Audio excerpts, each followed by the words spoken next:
स्वागत है आपका। अवगत हैं आप 1 जुलाई से लागू हुए हैं 3 नए क्रिमिनल कानून।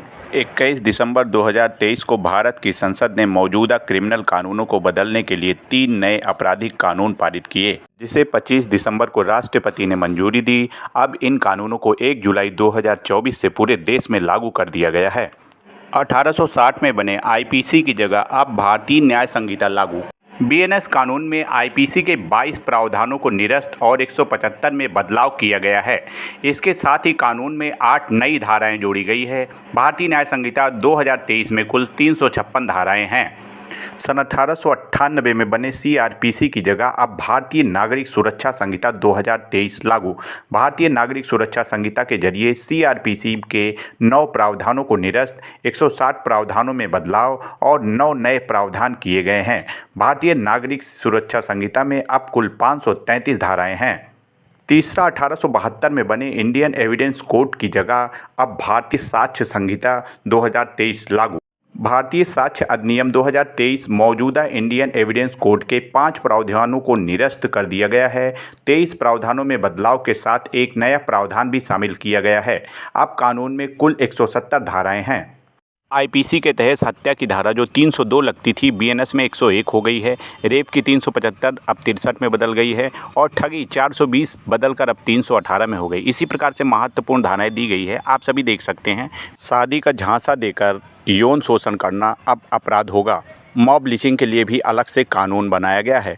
ऑर्गेनाइज्ड क्राइम के लिए अलग से कानून बनाया गया है।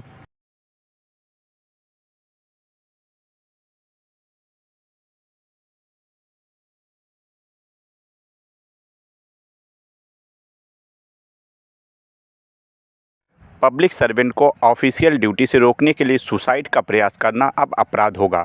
विरोध प्रदर्शन के दौरान आत्मदाह और भूख हड़ताल को रोकने के लिए इस प्रावधान को लागू किया जा सकता है। जबरन अप्राकृतिक संबंध बनाना अब गैर कानूनी नहीं होगा। अडल्ट्री को भी क्रिमिनल कानूनों से हटा दिया गया है, जिससे अब ये अपराध नहीं है। बच्चों से जुड़े अधिकतर अपराधों में लैंगिक असमानता को हटा दिया गया है। लड़के लड़कियां दोनों को बराबर अधिकार मिले। भारतीय न्याय संहिता में महिलाओं से जुड़े 4 बड़े अपडेट पर भी नज़र डालेंगे। शादी का झांसा देकर यौन शोषण करना बना अपराध।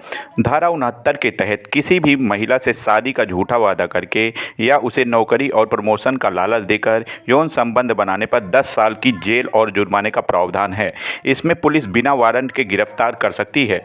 इससे पहले आईपीसी में इससे निपटने के लिए स्पष्ट कानून नहीं था।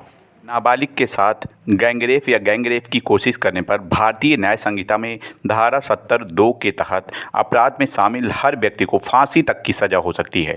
वही धारा 70(1) के तहत किसी वयस्क महिला के साथ गैंगरेप के अपराध में भी उम्र कैद और कम से कम 20 साल की कैद की सज़ा हो सकती है। भारतीय न्याय संहिता में अडल्ट्री को हटा दिया गया है, यानी एक्स्ट्रा मैरिटल अफेयर अब अपराध की श्रेणी में नहीं है।